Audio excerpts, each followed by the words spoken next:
Welcome back to my kitchen blog. Savita Jindal के kitchen में आपका बहुत बहुत स्वागत है दोस्तों। और आज के किचन ब्लॉग में मैं बनाने जा रही हूँ ट्रेडिशनल कढ़ी, जो हमारी मम्मी शुरू से बनाती चली आ रही हैं। मैंने अपनी मदर इन लॉ के हाथ की भी खाई है, बहुत अच्छी बनाती हैं वो। तो मैंने सोचा कि क्यों ना आपके साथ ट्रेडिशनल जो है, जो कढ़ी है, उसको शेयर किया जाए। क्योंकि बहुत सारे लोगों की अभी भी एक ही समस्या बनी हुई है कि अगर हमारी कढ़ी अच्छी बनी है तो हमारी पकौड़ी बहुत ज़्यादा टाइट बन गई हैं, और अगर हमारी पकौड़ियाँ बहुत सॉफ्ट बन गई हैं तो हमारी जो प्यूरी थी वो फट गई है। मतलब बहुत सारे लोगों के साथ ये सेम प्रॉब्लम होती है कि उनकी कढ़ी फट जाती है। तो थोड़ी सी टिप्स और ट्रिक्स के साथ जो है मैं आज की ये वीडियो लेके आई हूँ।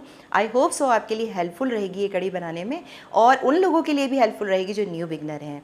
तो अगर आप मेरे चैनल पे आए हैं पहली बार तो मेरे चैनल को कर लीजिए सब्सक्राइब, और मेरी वीडियोस अगर आपको लगती है अच्छी तो उनको लाइक कर लीजिए और ज़्यादा से ज़्यादा शेयर कीजिए।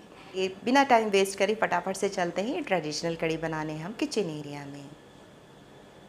तो जैसा कि आप देख ही रहे हैं कितनी टेस्टी और डिलीशियस बनी है ये हमारी ट्रेडिशनल कढ़ी। आपकी भी बिल्कुल ऐसी ही बनेगी, वो भी बिना किसी कंप्लेन के। कलर भी इतना ही नाइस आएगा और पकौड़ियाँ इसकी सुपर सॉफ्ट बनेंगी और कढ़ी की ग्रेवी भी नहीं फटेगी। तो चलिए करते हैं तैयारी। जब कभी भी मैं कढ़ी बनाती हूँ तो घर में ही दही जमा लेती हूँ। आप चाहे तो मार्केट से दही या छाछ या मट्ठा जिसे बोलते हैं उसकी भी कढ़ी बना सकते हैं। तो यहाँ पर ये है 1.5 किलो मैंने दूध जमा दिया था। तो मैं क्या करती हूँ, रई से कभी भी नहीं बिलोती, मैं हमेशा क्या करती हूँ मिक्सी के जार में ही उसको फेंट लेती हूँ। यानी पल्स मोड पे आप 1 से 2 बार चलाएंगे तो बहुत इजीली आपका काम हो जाता है। और साथ में बेसन भी मैं मिक्सी के जार में ही यहाँ पे बेसन इंक्लूड कर दिया है, और साथ में 1 कप भर के डाला है पानी। तो इसे भी अच्छे से पल्स मोड पे चला लीजिए। और ये देखिए कितने अच्छे से हमारा बेसन जो है वो फिट गया है। और अब इसके अंदर हमने पानी से ही जो बेसन मिलाया था उसे इंक्लूड कर दिया है। तो यहाँ 1.5 किलो दही थी और उसके अंदर कम से कम आप 2 गिलास भर के बड़े वाले पानी डाल सकते हैं। और मट्ठा होता है तो वो पतला होता है, दही मेरा काफ़ी गाढ़ा है। तो यहाँ पे जो इसका जो नॉर्मल जो मैंने आपको क्राइटेरिया बताया, तो 2 बड़े गिलास भर के, अगर इससे ज़्यादा भी आपको लग रहा है बहुत गाढ़ी हो रही है तो आप आधा गिलास पानी और डाल सकते हैं। तो 2 गिलास का कोई कंपल्सन नहीं है, यहाँ पे आप 2.5 गिलास तक भी पानी इसके अंदर जा सकता है। तो अभी तो पूरा जो हमारा बैटर है ये कच्चा है, इसमें हम सीजनिंग करेंगे यानी तड़का लगाएंगे कढ़ी के अंदर। तो चलिए फटाफट से कढ़ाई में लेते हैं हम रिफाइंड ऑयल। चाहें तो आप मस्टर्ड ऑयल भी ले सकते हैं, लेकिन मस्टर्ड ऑयल अगर आप यूज़ कर रहे हैं तो उसके अंदर एक अपनी महक होती है, तो उसे अच्छे से पकाइए ज़रूर। अगर आप नहीं पकाते हैं अच्छे से तो उससे क्या होगा, उसकी जो झर है, जो उसकी स्मेल है, वो पूरी कढ़ी में ही फैल जाएगी। तो फ़िलहाल तो मैंने यहाँ पे सिंपल रिफ़ाइंड ऑयल लिया है, और उस रिफ़ाइंड ऑयल के अंदर मैं यहाँ पे ऐड कर रही हूँ 1 चम्मच भर के मेथी दाना। जी हाँ, नॉर्मल ये हमारे किचन के वही मसाले हैं जिन्हें हम डेली में यूज़ करते हैं।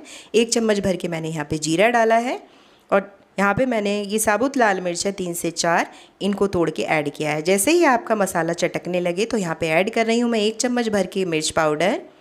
साथ ही में मैं ऐड कर रही हूँ यहाँ पे 1 चम्मच भर के धनिया पाउडर, और 1 ही चम्मच भर के आपको डालना है हल्दी पाउडर। तो ये नॉर्मल वही स्पून है जो हमारे किचन में यूज़ होती है। तो यहाँ मसाले को हम अच्छे से भूनेंगे, तो थोड़ा सा मसाले कहीं जल ना जाए, तो आधा कप मैंने पानी ऐड किया है। यहाँ पे हार्डली आपको 1 मिनट के लिए ये मसाले को भूनना है। इससे क्या होता है, जो कढ़ी का जो अरोमा है, मसालों का जो अरोमा है, वो पूरी कढ़ी में बहुत अच्छे से मिक्सअप हो जाता है। तो दोस्तों ध्यान से जब कभी भी आप कढ़ी के अंदर तड़का लगाते हैं तो उसको थोड़ा सा भूनिए ज़रूर। और उसके बाद जो भी आपने अपना घोल बना के रखा था मट्ठे का या दही का, उसके बाद उसे छोड़ दीजिए। ध्यान रखिए जब तक एक उबाला नहीं आता तब तक आपको कंटिन्यूअस कढ़ी को चलाना ज़रूर है। आपको कढ़ाई को छोड़ के कहीं भी नहीं जाना है। तेज़ आंच पे एक खौला आने दीजिए। इससे क्या होगा, आप एक सेफ जोन में आ जाएंगे। साथ ही जो कलर हमें बहुत लाइट दिखाई देता है अपनी कढ़ी का, उसका जो कलर है पकते पकते इतना सुंदर हो जाएगा कि आपको क्या बताऊं।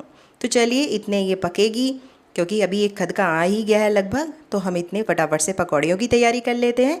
तो यहाँ पे मैंने 1 कप भर के लिया है बेसन पकौड़ियों के लिए। साथ में मैं इसमें सॉल्ट ऐड कर रही हूँ, और यहाँ पे मैं ऐड कर रही हूँ खाना सोडा। तो थोड़ा सा मैंने मिर्च भी ऐड किया है, और थोड़ा सा मैं डाल रही हूँ 1/4 टीस्पून खाना सोडा। खाना सोडा डालने के बाद आपकी पकौड़ियों में कभी शिकायत नहीं आएगी कि आपकी पकौड़ियाँ बहुत ज़्यादा टाइट बन गई हैं, क्योंकि ये बिल्कुल सुपर सॉफ्ट बनेंगी। तो इस मेथड को ज़रूर से फॉलो कीजिए जब कभी भी आप बेसन की पकौड़ी बनाते हैं कढ़ी के लिए नॉर्मल, या कोई भी पकौड़ी बनाते हैं तो उसके अंदर थोड़ा सा खाना सोडा अगर आप ऐड कर देंगे तो वो एकदम से सॉफ्ट बनेगी। तो यहाँ पर आपको पता है कि जो घोल है वो बहुत ज़्यादा पतला नहीं होना चाहिए पकौड़ियों के लिए, और घोल बहुत ज़्यादा गाढ़ा गाढ़ा नहीं होना चाहिए। तो बीच की हम कंसिस्टेंसी रखेंगे और हम इस घोल को, इस पेस्ट को रेस्ट देंगे 10 मिनट के लिए। तो दूसरी तरफ हम कड़ी देख लेते हैं कि कड़ी खदकने लगी है। जैसे ही कड़ी खदकने लगे आपकी, तो हम सॉल्ट इसके अंदर ऐड करेंगे।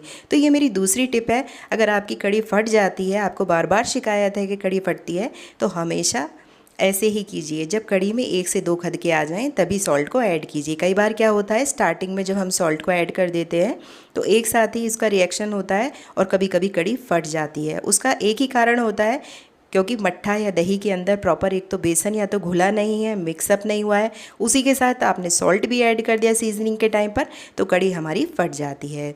तो आगे से आपकी कड़ी कभी नहीं फटेगी। अगर आप 1 से 2 खदके आ जाते हैं, उसके बाद जो है आप सॉल्ट ऐड करते हैं, तो आप एकदम से सेफ जोन में आ जाते हैं। तो मेरा जो बैटर है वो भी रेडी है पकौड़ियों का। तो चलिए झटपट से हम जो है अपनी पकौड़ियाँ बना लेते हैं।